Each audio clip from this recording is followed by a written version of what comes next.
J'entends aucune respiration. Fibrillation. Chariot Drea!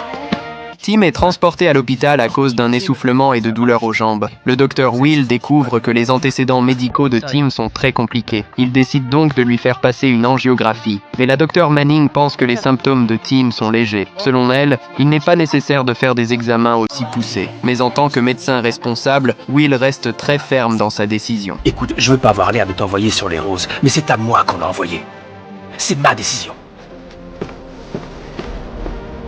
Peu après, les résultats de la prise de sang de Tim arrivent. En voyant le rapport, Manning prend l'initiative de lui administrer de la vitamine K. Elle ne consulte même pas Will avant de le faire. Mais quelques instants plus tard, une alarme retentit soudain dans la chambre.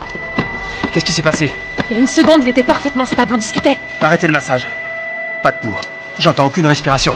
Fibrillation. Chariot Drea!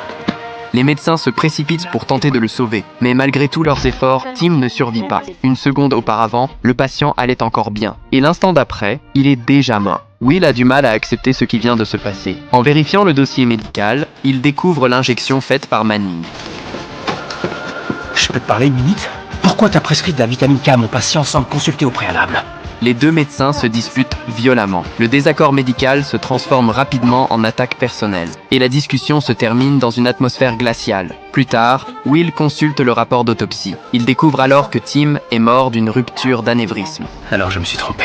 Personne n'aurait rien pu faire de toute façon. Ouais. Will retourne voir Manning pour reconnaître son erreur. Il admet que la mort du patient n'a rien à voir avec la vitamine K. Mais Natalie explose enfin après avoir accumulé trop de frustration. Elle demande à Will pourquoi il la traite toujours comme une poubelle émotionnelle.